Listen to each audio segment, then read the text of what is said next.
오늘 요한 1서 2장 12절로 해서 17절 말씀을 보고자 합니다. 요한 1서 2장 12절로 해서 17절 말씀입니다. 이제 말씀 우리 같이 읽겠습니다.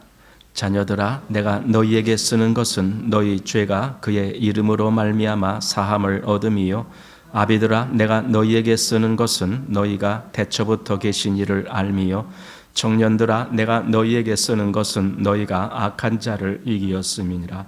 아이들아, 내가 너희에게 쓴 것은 너희가 아버지를 알았으며, 아비들아, 내가 너희에게 쓴 것은 너희가 태초부터 계신 이를 알았음이요, 청년들아, 내가 너희에게 쓴 것은 너희가 강하고 하나님의 말씀이 너희 속에 거하시고 너희가 흉악한 자를 이기었음이라. 이 세상이나 세상에 있는 것들을 누구든지 세상을 사랑하면 아버지의 사랑이 그 속에 있지 아니하니, 이는 세상에 있는 모든 것이 육신의 정욕과 안목의 정욕과 이생의 자랑이니 다 아버지께로 쫓아온 것이 아니요 세상으로 쫓아온 것이라. 이 세상도 그 정욕도 지나가되 오직 하나님의 뜻을 행하는 이는 영원히 거하느니라. 아멘. 이제 요한일서 2장 오늘 두 번째로 보게 됩니다. 요한일서는 기록 목적이 있습니다. 우리가 처음 요한일서 시작할 때에 우리가 살펴본 대목이지만 기록 목적이 있고, 이 기록 목적은 요한복음의 기록 목적과 좀 다릅니다. 그래서 요한 1서의 기록 목적은 5장 13절에 있는 말씀처럼 내가 이것을 너희에게 쓰면 너희에게 영생이 있음을 알게 하려 합니다. 이렇게 기록 목적을 분명히 말씀했습니다. 요한복음은 기록 목적이 영생, 즉 생명을 얻게 하려 함이라 이렇게 말씀했는데, 말하자면 요한복음은 이제 복음을 처음 들어서 구원받고 생명을 얻게 하는 그 목적으로 기록했다라면, 요한 1서는 그것이 아니고 이제 이미 복음을 들어서 구원받은 사람들로 하여금 그 안에 생명이 있다는 사실을 더 분명히 알게 하기 위해서 기록한다라는 겁니다. 그래서 우리가 요한일서 전체를 볼 때에 이 목적에 그 합당한 그 각도로 이 성경을 보아야 좋습니다. 그래야 성경이 잘 해석이 됩니다. 이게 왜 이렇게 기록됐을까? 바로 이 목적을 위해서 이렇게 기록되었구나. 이렇게. 그래서 지금 우리가 읽을 때에 바로 그 목적에 맞추어서 모든 성도들에게 지금 그 말씀을 하고 있다라고 우리가 이렇게 보면서 읽어야 좋습니다. 자, 그래서 한번 본문 12절 말씀 보십시오. 자녀들아, 내가 너희에게 쓰는 것은 너희 죄가 그의 이름으로 말미암아 사함을 얻음이요. 여기 이제 두 번씩 반복해서 나옵니다. 뭐냐면 자녀들아, 또 아비들아, 또 청년들아, 뭐 이렇게 또 한 번 또 나옵니다. 그런데 이게 사실은 두 번 반복해서 나왔다라고 해서 이게 다 똑같은 것은 아닙니다. 조금 다릅니다. 내가 쓰는 것은 이라는 말이 있고, 그 다음에 내가 쓴 것은 이런 말이 있습니다. 사실은 이게 조금 애매합니다. 그냥 문자적으로 해석한다면은 이게 왜 이렇게 다르게 썼을까? 하나는 현재 시제로 내가 지금 쓴다, 이런 시, 내가 지금 쓰는 것은 현재 시제고, 하나는 완료 시제입니다. 내가 쓴 것은, 내가 이렇게 해서 쓴 이유는 하면서 그렇게 했습니다. 그럼 왜 그렇게 했을까 했는데, 그것에 대해서 설명들이 그렇게 별로 신통치 않아요. 제가 여러 책들을 봤는데도. 그런데 어느 책을 보니까 거기 이렇게 기록이 있습니다. 하나는 지금 내가 글을 쓰고 있는 사도 요한 자신의 입장에서 내가 지금 이렇게 쓴다, 내가 지금 이렇게 쓰는 것은 이러이러, 그러니까 자기의 관점에서 이것을 그렇게 쓴다라고 해놓고, 또 하나는 이제 이 서신이 너희에게 갔을 때 너희가 그것을 읽을 때에는 내가 이미 그 전에 쓴 걸로 너희가 보게 될 거다. 그래서 그건 현재 완료 시제, 영어로 보면은 현재 완료 시제입니다. 그렇게 기록이 됐다. 라고 하는데 뭐 정말 그래서 그런 건지 어쩐 건지를 모르겠지만 어쨌든 요한은 이 둘을 구별했습니다. 쓰는 것은 또 내가 쓴 것은 이렇게 구별해서 하고 있다라는 겁니다. 영적 성장에 있어서 가장 중요한 것이 뭐냐면은 하나님을 아는 것이에요. 하나님을 아는 것. 물론 예수 그리스도를 아는 것, 또 성령님을 아는 것 다 동일하게 하나님을 아는 것 이렇게 우리가 말할 수 있습니다. 우리가 신앙적으로 성장을 하려면요 하나님을 알아야 돼요. 그것도 이게 겉에서만 살짝 아는 정도로 해서는 안 되겠죠. 더 깊이 알아야죠. 더 깊이. 하나님의 뜻을 헤아리는 거예요. 그래야 영적으로 성장이 되고 믿음이 더욱 담대해지고 믿음이 더욱 확실해지고 아까 찬송가에서 부르는 것 같이 아까 뭐라고요? 확실히 아네? 그랬던가요? 네, 확실히 아네. 그렇게 되는 거거든요. 그럴 때 보세요. 내가 무엇이든지 확실히 알 때 나는 다른 사람에게 담대하게 전할 수 있어요. 내가 확실히 모르는 것은요 남들에게 말 못해요. 어떤 사건, 예를 들어 뉴스에 어떤 사건이 있다. 얼마 전에 한 달 전입니까? 미국에서 그 은행이 부도난 거 하나 있었죠. 실리콘밸리 은행이라고 SVB라고 SVB 이렇게 실리콘밸리 뱅크 이렇게 거기 부도났어요. 갑자기 부도났어요. 갑자기. 이게 좀 차츰 위험하다 그리고 부도난 것이 아니라 한 2, 3일 만에 갑자기 부도나 버렸어요. 물론 정부에서 또 여러 가지 대책으로 이렇게 무마시켜서 어떻게 간신히 넘어가기는 했습니다만은 어쨌든 그렇게 부도가 났단 말이죠. 자, 그러면은 그런 게 뉴스에 나왔어요. 그럼 여러분이 누가 옆에서 물어보는 거예요. 아니, SVB가 왜 갑자기 부도났어? 그럼 여러분 뭐라고 대답하실 거예요? 나도 몰라. 알아야 대답을 하잖아요. 왜 부도가 났는지. 우리가 뉴스 오는 걸 들어도 어떤 사건이 이렇게 있었는데 그 사건이 도대체 왜 난 거야? 이렇게 할 때 알아야 누구한테 말을 하는 거예요. 내가 하나님에 대해서 누구에게 말을 하려면요 하나님에 대해서 잘 알아야 돼요. 잘 알아야 돼요. 그래서 내가 성경도 많이 읽어봐야 되고 내가 묵상도 많이 해봐야 되고 내가 또 내 삶에서 그것도 많이 적용을 해봐야 되고 이렇게 해서 내가 하나님에 대해서 정말 성경적으로도 또는 체험적으로도 많이 알게 됐을 때는요 남에게 마음대로 말할 수 있어요. 그렇지 않으면 우리 입이 열리질 않아요. 우리는 자꾸만 어떤 외형적인 조건 때문에 우리가 말을 못한다라고 생각하는데 사실은 그게 아닙니다. 내 안에만 충분하면은요 그게 막 나오게 돼 있습니다. 나오게 돼 있어요. 내가 정말 충분히 알고 있으면 막 나오게 돼 있어요. 누가 막아도 나와요. 그때는. 그런데 내 안에 충분치 못할 때에는요 누가 요청을 해도 못 내놔요. 지난주에 우리나라 대통령이 미국 가갖고 그 만찬석에서 그 무슨 노래를 불렀다 그러잖아요. 근데 갔다 와갖고는요 이제 여러 참모들하고 이야기하는 것이 또 기사에 실렸어요. 그 뭐라고 실렸냐면요. 내 가사를 까먹었으면 아주 큰 망신 당할 뻔했다고 그렇게 얘기했다는 거예요. 아니 그게 하도 불러본 지 오래되고 그래갖고 가사가 잘 생각이 안 났다는 거예요. 그랬는데 그냥 무조건 한 소절 시작하니까 그 다음 소절이 또 생각나고 또 그 다음 생각나고 이렇게 생각나서 겨우 불렀다고. 그런데 거기서 그 앞에서 탁 부르는데 중간에 가사를 까먹고 뭐 우물쭈물 해보세요. 그럼 얼마나 창피한 거예요. 그런데 어쨌든 그래도 무사히 한 소절을 불렀다고 그러면서 그 얘기를 한 게 기사에 났어요. 우리가 모르면은요 못하는 거예요. 노래도 모르면 못 불러요. 내가 하나님을 어떻게 증거하느냐 그랬을 때 내가 하나님을 정말 잘 알아야 됩니다. 영적 성장의 목표입니다. 그게 우리의 영적 성장은 내가 하나님을 얼마만큼 아느냐.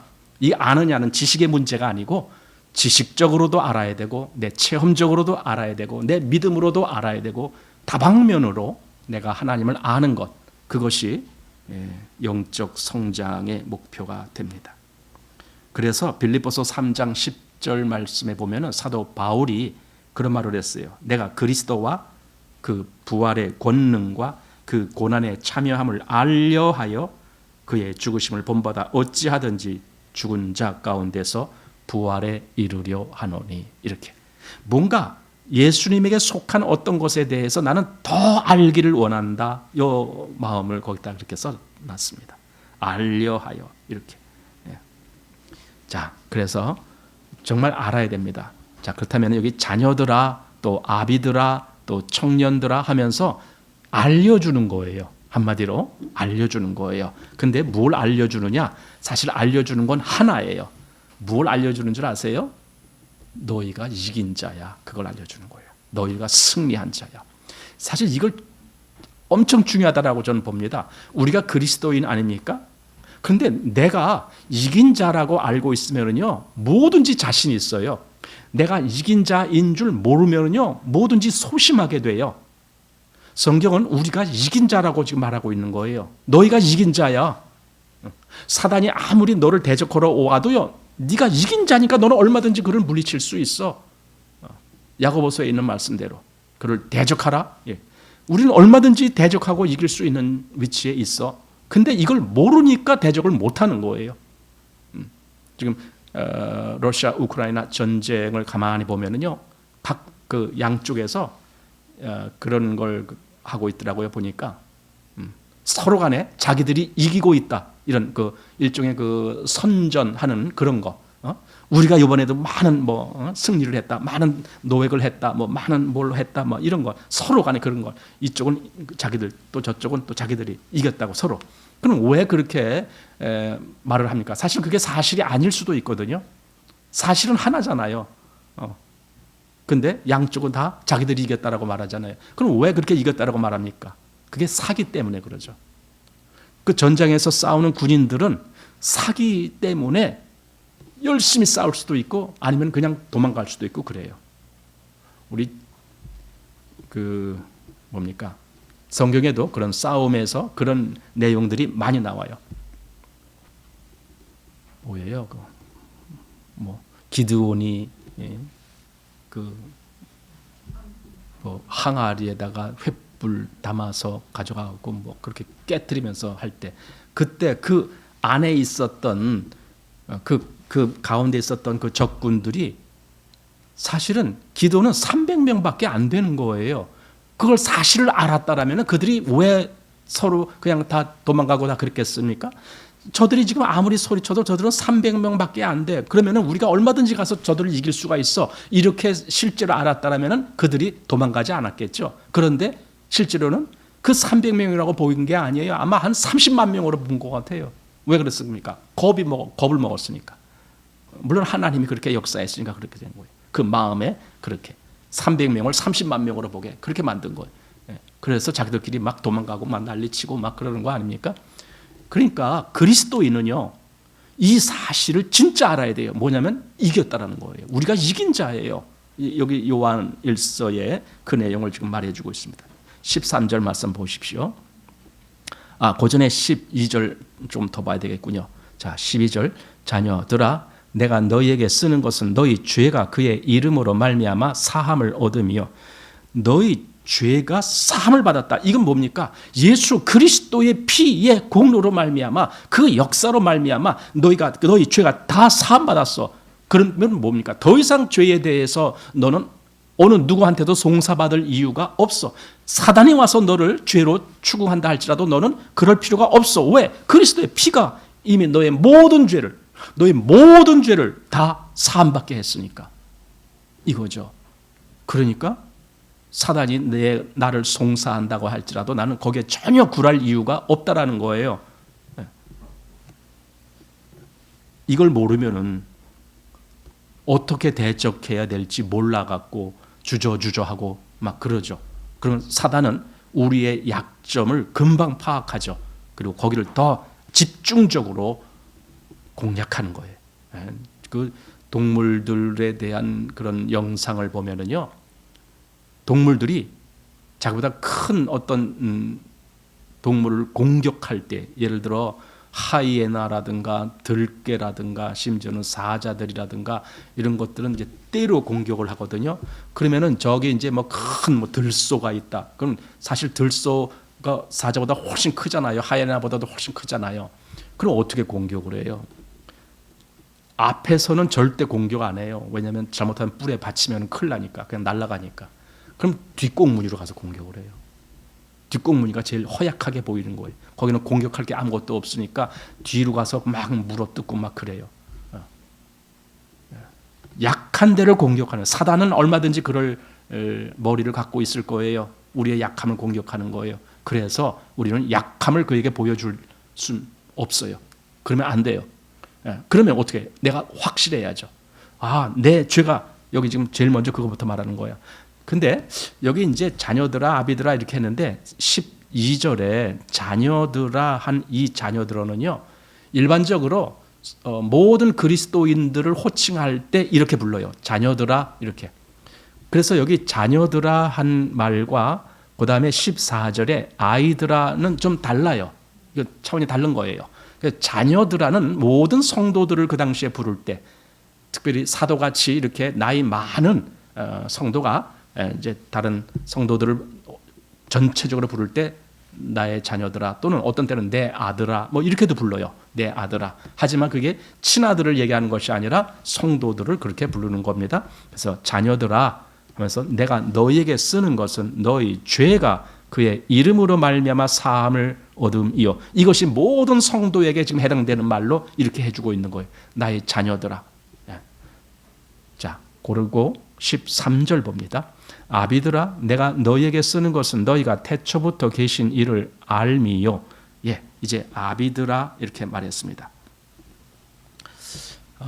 아비들아 또는 여기 중간에 또 청년들아 그리고 그 뒤에 아이들아 이렇게 나온 이 세 부류는 이제 교회 내에 있는 그리스도인들의 그 어떤 그 위치들을 이야기한다라고 봅니다. 그래서 아비드라라고 하는 것은요, 믿음의 장성한 분량까지 가서 교회의 지도자 정도의 위치에 있는 성도들을 아비드라 이렇게 부른 것이고, 그 다음에 청년들아라고 하는 것은 막 아주 힘있게 뭔가 성장하면서 막 이렇게 나아가는, 전진하는 그런 위치에 있는 성도들을 이야기하는 것이고, 그 다음에 아이들아라고 할 때 아이들은 이제 정말 구원받은 지 그렇게 오래되지도 않고 이제 막 이제 시작해서 아직도 알아야 될 것이 많은, 배워야 될 것이 많은 그 위치에 있는 성도들을 아이들아 이렇게 부른 거다라고 봅니다. 그래서 한마디로 교회의 각 성도들 모두 해당되는 말이에요. 이게 아비들아 또는 청년들아 또는 아이들아. 그래서 이 사도 요한은 물론 한꺼번에 성도들아 이렇게 하고 싶지만 그래도 뭔가 이렇게 구별지어서 그 신앙의 위치에 따라서 셋으로 이렇게 구별지어서 그들에게 필요한 그런 말씀으로 여기서 말씀을 해주고 있다 이렇게 보게 됩니다. 그래서 자, 근데 13절 먼저 보면은 아비들아 내가 너희에게 쓰는 것은 너희가 태초부터 계신 이를 알미요. 태초부터 계신, 왜 태초부터 계신이라고 말하고 있습니까?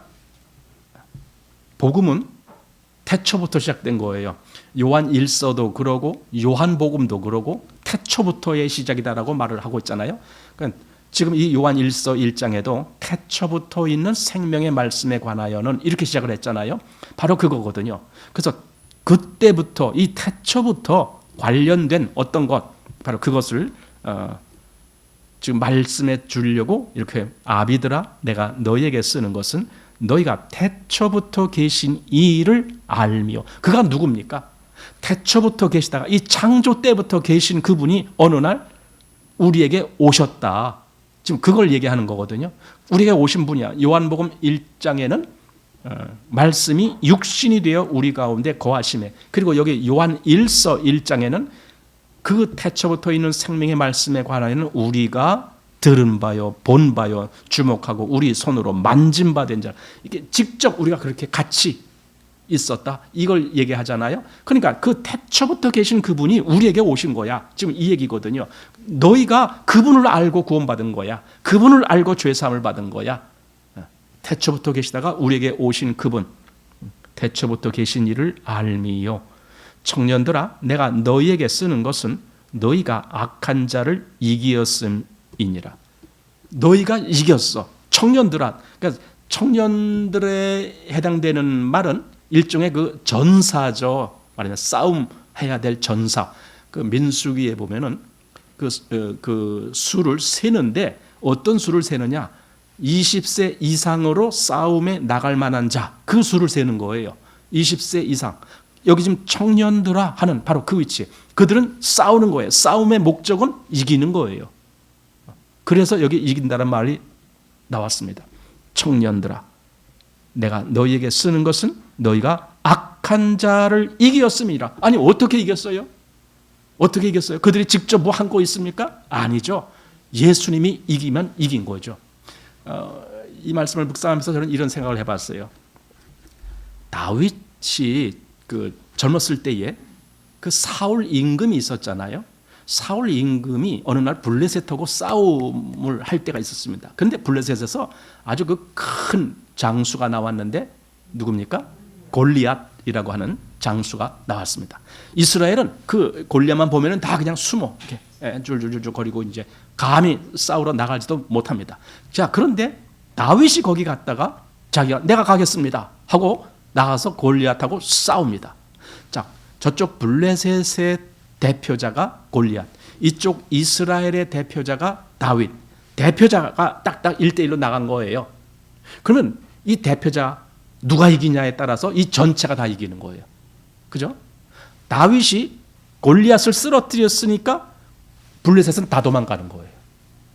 예수님이 사단을 이겼다라면 예수님에게 속한 모든 사람은 다 이긴 자예요. 여러분, 이렇게 믿어집니까? 지금 청년들아 하면서 지금 사도 요한이 말하고 싶은 게 그겁니다.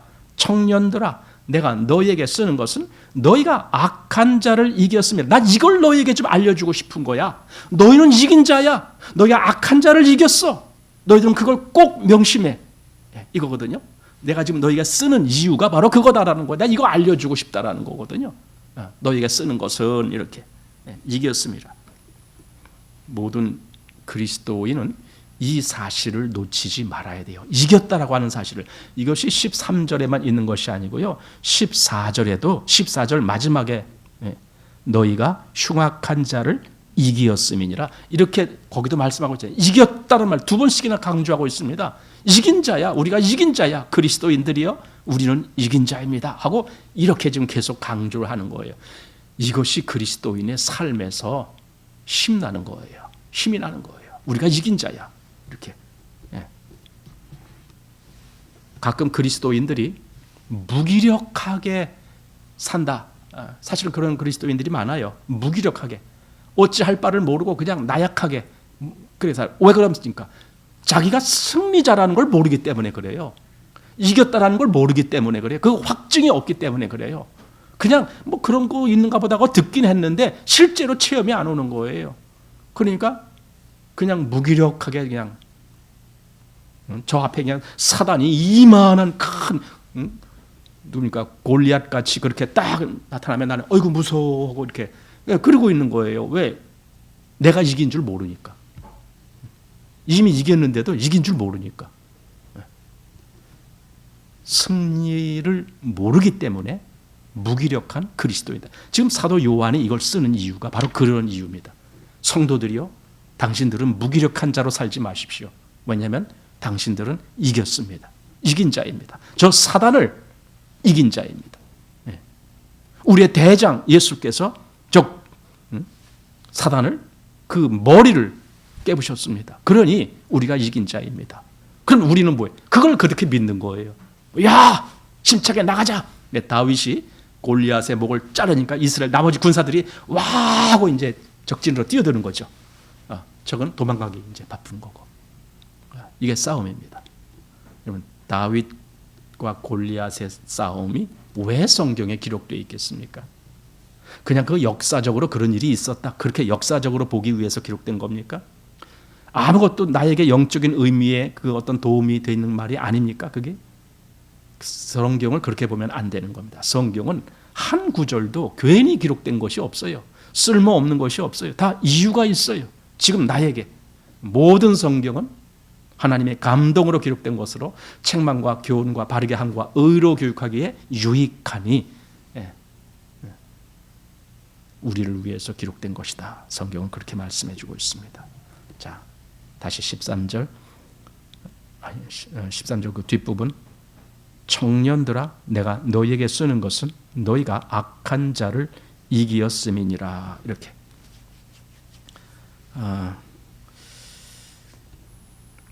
그냥 이기었으니까 됐어 이렇게 이기었으니까 됐어가 아니고, 사실은 이겼으니까 더 담대히 싸울 준비를 하는 거죠.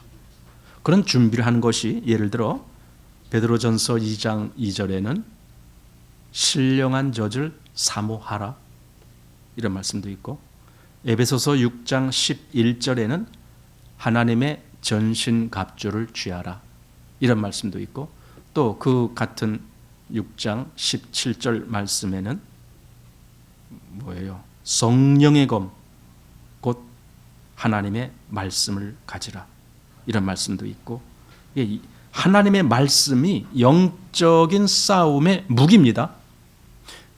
다른 전신갑주들은 다 방어하기 위한 거지만 유일하게 공격하는 무기가 여기 성령의 검 곧 하나님의 말씀 이렇게 되어 있습니다. 그래서 하나님의 말씀이 내 안에 충분하지 못할 때 나는 사단을 공격하지 못해요. 사단이 나를 이기지 못한다라고 그냥 그것만 알고 있지, 실제로 내가 이기질 못한다니까. 내가 가서 공격을 해야 이기잖아요, 사단을. 내가 가서 그를 대적해야 이기잖아요. 근데 그걸 못한다니까요. 왜냐하면 내 칼이 없어요. 전쟁터에 나가는데 총이 없어요. 그럼 어떡할 거예요? 맨손으로 아무리 용감해도 맨손으로 뭐 어떻게 이겨요? 상대방이 총을 갖고 있다면. 이번에도 보니까 그 아프리카에 아주 가난한 나라가 있어요. 크기도 우리 남한 크기 정도 되는 그 정도 되는 면적의 나라가 말라위라고 하던가요? 그 나라 아십니까? 말라위. 근데 그 나라가 1964년도에 영국에서 독립한 나라인데, 그 사방에 세 나라가 있습니다. 뭐 잠비아니 무슨 나라니, 이 세 나라들이 다 사회주의 그 체계로, 그러니까 러시아 옛날 소련 그때부터 그쪽이랑 관계를 맺은 나라가 이 세 나라가 다 포위하고 있고, 이 가운데 이 말라위인가 그 나라가 유일하게 이제 자유주의 그 노선을 채택하고 있어요. 근데 조그마요. 이 주변에 있는 나라들은 아주 커요. 그러니까 끽소리도 못하고 거기서 죽은 척하고 있어요. 거기다가 땅은 아주 그냥 모래투성이고 막 그러니까 농작물도 잘 안 돼요. 그런데 우리나라에서 오래전부터 박정희 대통령 있을 때부터 관계를 맺고, 그리고는 우리나라가 계속 거기 지원을 하고, 거기 농사 짓는 것 어떻게 그런 데서 어떻게 그 사막 같은 땅에서도 어떻게 농사 짓는 거 이런 기술을 계속 전수하고, 그래갖고는요 지금 그 나라가 농산물을 수출하는 나라가 됐어요. 그런데 그런 건 좋은데, 주변에서 그 옆에서 이 강이 위에서부터 이렇게 흘러내리는 큰 강이 있는데, 그 강을 이 옆 나라가 지네 마음대로 막 하는 거예요. 그리고 위협도 하고, 사실은 그 강 이만큼 한쪽에 이 말라위 소속 그 지역인데, 저 다른 나라가 그걸 침탈해서 자기 마음대로 쓰려고 하고 그러는 거예요. 근데 대적할 힘이 없는 거예요. 아프리카는요, 우리나라 같이 무슨 제트 비행기니 무슨 이런 거 없어요. 아예 유일한 무기가 총이에요. 소총. 그래서 우리나라가 AK 소총인가 무슨 총인가 그걸 거기다가 줬어요. 그랬더니 이제 그 옆에 주변 나라에서 건드리질 못하는 거예요. 총이 있으니까. 우리나라 그들이 갖고 있는 총보다 훨씬 좋은 총을 줬을 거 아닙니까? 최신 총을 줬을 거 아닙니까? 그러니까 이 주변 나라가 끽소리도 못하는 거예요. 그래서 그 말라위에서 지금 어떤 일이 벌어지는 일인 줄 아세요? 최근에 우리나라를 대한민국에 거기다가 부속시켜 주십시오. 이렇게 얘기를 한대요. 우리나라도 대한민국이랑 같이 이렇게 좀 하나가 되고 싶습니다. 우리를 그렇게 좀 불러주십시오. 그런다는 거예요. 그러니까 이 땅을 대한민국 땅으로 쓰십시오. 뭐 그런 거에 같이 우리가 하나가 돼갖고 너무 좋아. 그래서 태극기도 거기다가 자기네 국기에다가 우리 태극기를 약간 첨부해갖고 뭐 새롭게 뭐 만들었다느니 뭐 하여튼 별 얘기가 다 들려요. 근데 참 주변 나라들은 다 그런데 그 나라만이 유일하게 그 사이에 있는데 그 나라가 기독교인 인구수가 한 85% 정도 돼요. 이슬람이 12% 정도 되고, 그러니 거의 다 기독교 국가예요. 옛날 영국부터 이렇게 그때부터 영향을 받았기 때문에, 그러니 그런 나라하고 우리가 이렇게 교류를 하고 잘한다면 참 좋겠죠. 왜냐하면 아프리카 같은 지역에 그 이렇게 무슨 일이 있을 때 그런 나라들이 있어야 그래도 뭐가 이루어지잖아요. 근데 주변에 있는 나라들은 다 이미 러시아하고 손을 잡은 나라들이고 그래요. 총이 있으니까 이제는 마음대로 상대방이 건드리질 못하더라. 이제 그런 내용이 나왔습니다. 무기가 있어야 됩니다. 여러분, 그리스도인에게 성령의 검이 있어야 됩니다. 그 검이 없으면요, 그리스도인이라도요, 꼼짝 못해요. 사단한테 기주고 살아요. 왜? 무기가 없는데 어떡합니까? 내가 무기가 없는데 어떻게 이길 겁니까? 여러분, 그냥 내가 뭐 교회 다니고 뭐 그냥 와서 뭐 예배도 드리고 그러면 이기는 줄 아세요? 아니에요. 무장이 돼야 돼요. 내가 무장이 돼야 내가 어디서든지 누굴 만나든지 사단이 날 어떻게 꼬이든지 내가 대적할 수 있는 힘이 생기는 거예요. 이건 중요한 문제입니다. 그리스도인이 담대하게 성장하지 못하는 이유 중에 아주 중요한 이유가 이 성령의 검, 즉 하나님의 말씀이 없다라는 거예요. 있어도 쓸모 있게 잘 이렇게 예리하게 그렇게 준비되지가 않고 겨우 뭐 조금 있는데 뭐 보니까 다 녹슬어 버리고 뭐 이렇게 돼 버리는 거예요. 그러면은 아무짝에 쓸모가 없어요. 성령의 검을 그래서 우리는 꼭 가져야 됩니다. 이겼다는 겁니다. 그래서 이겼다. 그 이긴 근거가 뭐냐 했을 때 요한계시록에 가보면은 그 이기는 성도가 무엇로 이겼느냐, 요한계시록 12장에 보면은 이렇게 나오고 있습니다. 요한계시록 12장 11절 말씀 보면은 또 여러 형제가 어린 양의 피와 자기의 증거하는 말을 인하여 저를 이기었으니 그들은 죽기까지 자기 생명을 아끼지 아니하였도다. 여기 뭘로 이겼느냐? 어린 양의 피, 어린 양의 피, 그 다음에 자기의 증거하는 말, 그걸로 인해서 이겼다는 겁니다. 어린 양의 피, 그리고 그 어린 양을 증거하는 그 말, 그것이 이겼기 때문에, 그것으로 이겼기 때문에 얼마든지 이긴 자로서 그렇게 나타나는 겁니다. 자, 다시 본문 14절 말씀. 아이들아, 내가 너희에게 쓴 것은 너희가 아버지를 알았음이요. 또 아비들아, 내가 너희에게 쓴 것은 너희가 태초부터 계신 이를 알았음이요. 그냥 아이들에게는 너희가 아버지를 알았다, 이 정도로 말했는데 아비들에게는 태초부터 계신 이를 알았다, 이렇게 뭔가 말하는 깊이가 달라집니다. 태초부터 계시니 아까도 말씀드린 것처럼 바로 그때 그 창조주 그 하나님이 우리에게 오셨다, 그 얘기죠. 알았으며, 그 다음에 청년들아, 내가 너희에게 쓴 것은 너희가 강하고 하나님의 말씀이 너희 속에 거하시고. 보세요, 하나님의 말씀이 너희 속에 거하신단 말은 이게 무슨 말씀이라고요? 아까 성령의 검, 성령의 검이 너희 안에 있구나, 이거예요. 그러니 너희가 담대하게 싸울 수 있다, 겁니다. 그래서 청년이라고 부른 겁니다. 그 다음에 너희가 흉악한 자를 이기었음이라. 사단을 이겼습니다. 흉악한 자를 이겼습니다. 이것이 지금 알려주는 겁니다. 너희는 이긴 자들이야. 너희는 패배자가 아니고 승리자야. 승리자. 너희 안에 하나님의 말씀이 있어. 또 너희가 태초부터 계신 이를 알았어. 너희는 하나님을 안 자들이야. 그러니 실패자처럼 그렇게 비굴하게 그렇게 하지 말아라. 당당하게 살아라. 담대하게 살아라. 승리자처럼 살아라. 그리스도를 위하여. 이겁니다. 아주 힘을 주는 말씀입니다. 자, 그리고 이제 15절 말씀. 이 세상이나 세상에 있는 것들을 사랑치 말라.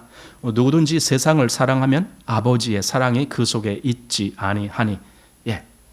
세상이나 세상에 있는 것들을 사랑치 말라. 왜 그렇습니까? 왜 사랑하지 않아야 됩니까? 이 세상 임금이 사단이니까. 예. 요한복음 12장 31절이나 또는 16장 11절에 그 세상 임금에 대해서 말씀을 해줬습니다. 요한복음에서. 그리고 주님의 나라는 이 세상이 아니에요. 예수님이 그랬습니다. 요한복음 18장 36절에 보면은 내 나라는 이 세상에 속한 것이 아니라 이렇게. 그러니까 이 세상은 사단의 나라예요. 사단이 왕노릇하고 있는 나라예요. 세상 임금이 사단입니다. 그런데 예수님은 내 나라는 이 세상에 속하지 않았다. 그러니 어떻게 세상에 있는 것들을 사랑할 수가 있겠느냐 이거죠. 여기 요한 1서 5장에서도 그 말씀이 있습니다. 요한일서 5장 19절 말씀.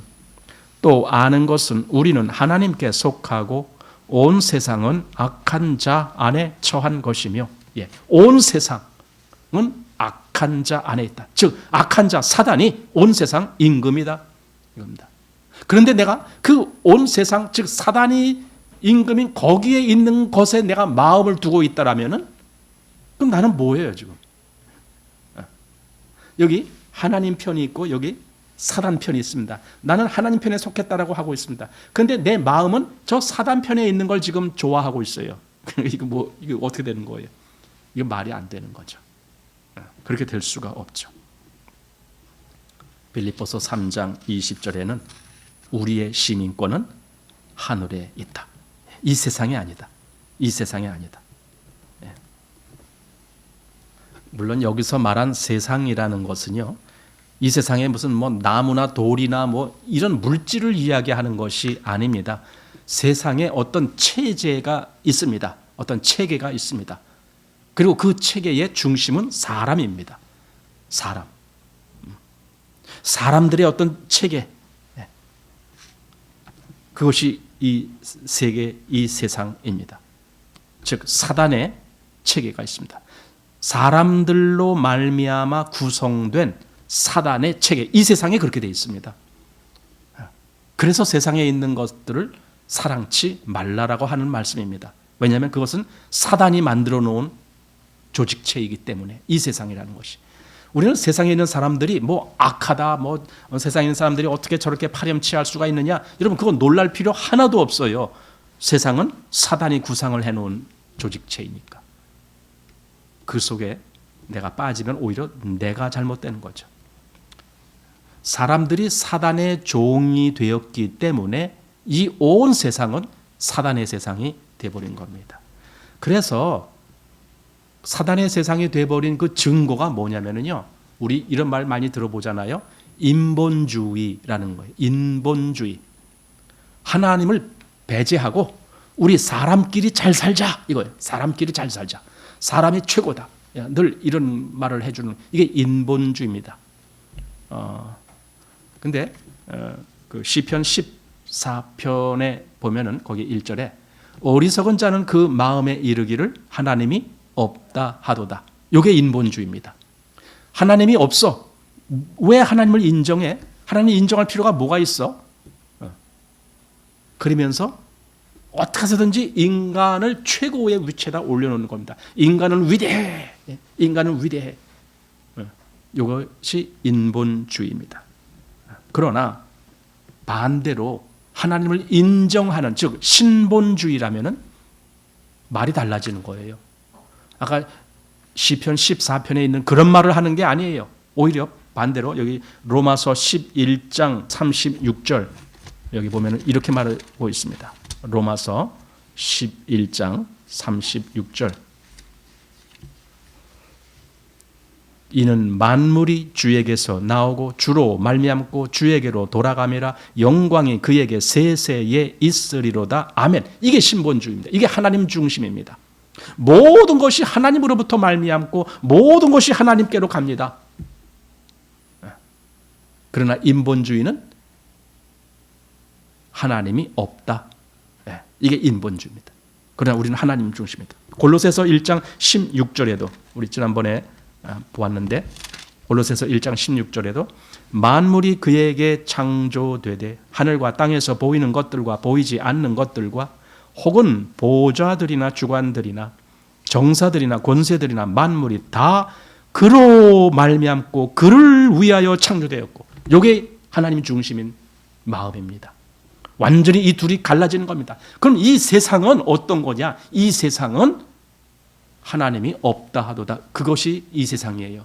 그런데 이 세상에서 살지만 그리스도인들은 어떤 마음이냐? 모든 것이 하나님으로부터 말미암고 모든 것이 하나님에게로 돌려집니다. 영광이 세세 무궁토록 하나님께 있습니다. 이렇게 하는 것이 그리스도인입니다. 이것이 완전히 갈라지는 거죠. 그러니 어떻게 그리스도인들이 이 세상 것을 사랑할 수가 있겠느냐 이거예요. 아무리 좋아 보여도요. 아무리 좋아 보여도 이 세상 것을 어떻게 그리스도인이 사랑하겠느냐고요. 그건 아닌데, 그건 사단한테 종로로 타는 건데. 그래서 로마서 12장 2절에 이 세대를 본받지 말라. 또 야고보서 4장 4절에는 세상과 벗됨이 하나님의 원수됨을 알지 못하느냐. 또 갈라디아서 1장 4절 말씀에는 그리스도께서 우리를 이 악한 세대에서 건지시려고 자기 몸을 들이셨으니 저희가 영광이 세세토록 있을지어다. 아멘. 이 세대로부터 그리스도인은 구별되는 겁니다. 그래서 예수님이 내 나라는 이 세상에 속한 것이 아니로다. 그래서 말씀하신 겁니다. 이것이 그리스도인의 위치입니다. 그래서 여기 15절 다시 본문은 15절 이 세상이나 세상에 있는 것들을 사랑치 말라. 누구든지 세상을 사랑하면 아버지의 사랑이 그 속에 있지 아니하니. 자, 사랑이 두 개가 있습니다. 하나는 아버지로부터 온 사랑, 하나는 세상으로부터 온 사랑. 이 두 개. 그러면 내가 세상을 사랑하고 있다면 난 세상으로부터 온 사랑을 갖고 있는 거예요. 아버지의 사랑은 없어요, 내 안에.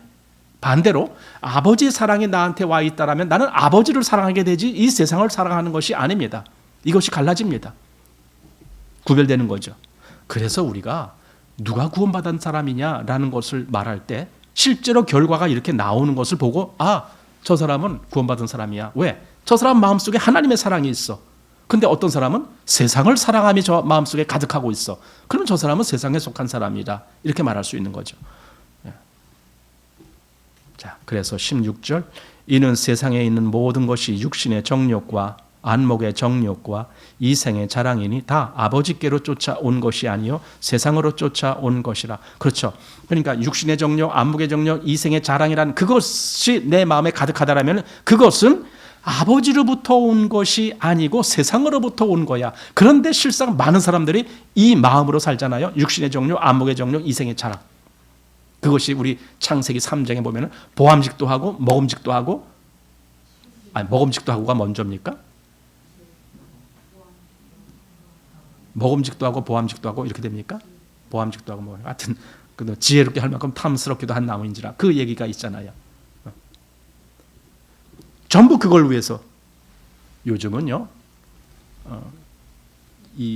우리 보암직도 하고 눈으로 보는 거예요. 근데 사실 뭘 봅니까? 뭘 그렇게 봐요? 뭐 자연, 뭐 이렇게 뭐 경치, 그런 거 볼 수 있어요. 얼마든지. 물론 그렇다고 해서 거기에 빠져 들어가는 건 아니죠. 그냥 한 번씩은 볼 수 있어요. 뭐 그런 거 뭐 그렇게 큰 문제가 되는 게 아닙니다. 그런데 뭐 욕심거리로 삼을 만한 것을 본다는 거예요. 내가 내 이 눈으로. 저기 저 좋은 거 있는데, 저 비싼 거 있는데, 저걸 좀 내가 어떻게 좀 가질 수는 없을까? 마음이 그쪽으로만 끌리는 거죠. 이게 보암직도 하고예요. 이런 게 그냥 자연 감상 이런 게 아니라 내 눈이 내 욕심을 실현시켜 줄 수 있는 그 도구로 쓰이는 거예요. 이 눈이 내가 보면서 계속 그렇게 이렇게 먹음직도 하고 실제로 나에게 뭔가 유익되는 그 어떤 것 하면서 계속 그런 걸 자기가 소유하고 지혜롭게 할 만큼 탐스럽다는 자기의 그 명예, 내 이름이 높아지는 것, 그런 것. 그런 것은 우리가 주로 정치인들을 보면서 느끼게 되는 거죠. 세상에서 그래도 뭔가 이렇게 한 자리 했다. 그걸 좀 남기고 싶어서 자손 대대손손에 나 그래도 옛날에 뭐 장관이라도 했어. 뭐 이런 걸 좀 남기고 싶고 그러잖아요. 그런 거. 또 그런 거 하면은 뭐 예술가니 또 뭐 스포츠인이니 뭐니 해봤고 아주 유명하게 되고 싶어 하는 것. 뭐 다. 육신의 정욕, 안목의 정욕, 이생의 자랑. 그런데 그게 다 아버지께로 쫓아온 것이 아니요 세상으로 쫓아온 것이라. 출처가 아버지가 아니고 이 세상이다. 출처, 근거. 만약에 세상을 사랑하면 아버지의 사랑이 그 속에 없다.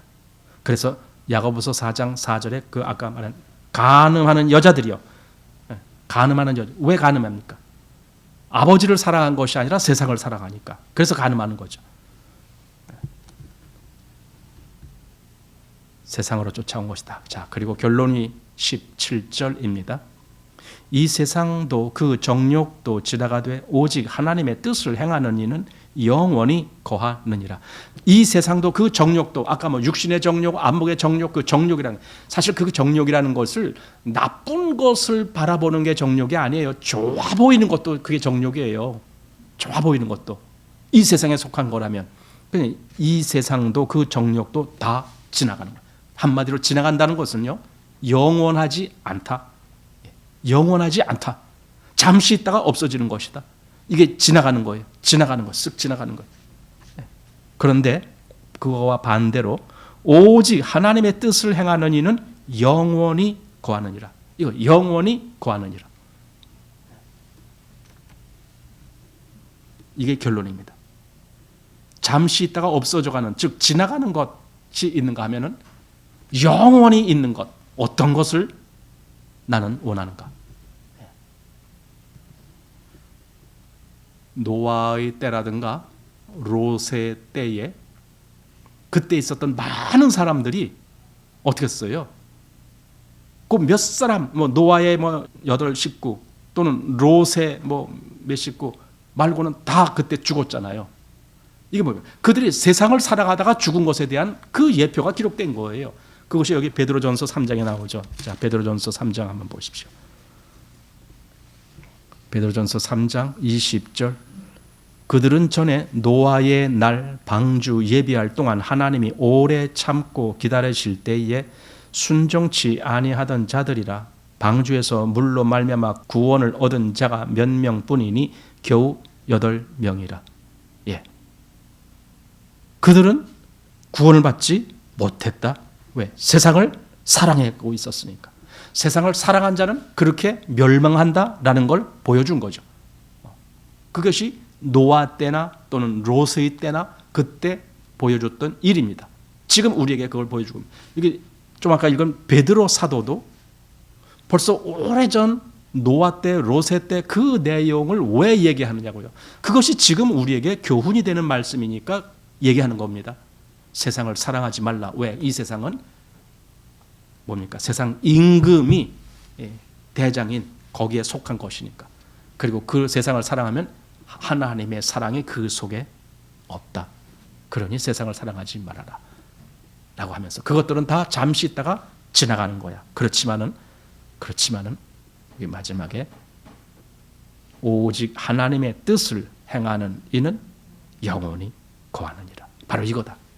이걸 말해주고 싶은 거예요. 지금 사도 요한은 여기 성도들에게 왜 아까 뭐 아이들아, 청년들아, 아비들아 하면서 너희가 이겼어. 그럼 이긴 자가 어떻게 사는데? 이렇게 사는 거야. 세상을 사랑하는 것이 아니라 오직 하나님의 뜻을 행하면서 살아간다. 그러면서 그에게 영원히 거하는 그 은혜가 임한다. 그렇지 않으면 세상을 사랑하는 사람들은 잠시 있다가 없어지는 안개처럼 그냥 지나가 버리는 거다. 이것을 말하고 있습니다. 아주 정확하게 지금 말하고 있습니다. 대단히 엄청 강한 말을 해주고 있습니다. 요한 사도는 굉장히 강하게 지금 말을 하는 거예요. 그걸 강한 말이구나로 우리가 알아들어야 돼요. 뭐 이거 뭐 대충 말하는 거네. 그렇게 알아들으면 안 돼요. 엄청 강한 말을 하고 있습니다. 그것이 요한이 여기서 지금 말한 말씀입니다. 자, 오늘 17절까지 말씀만 보겠습니다.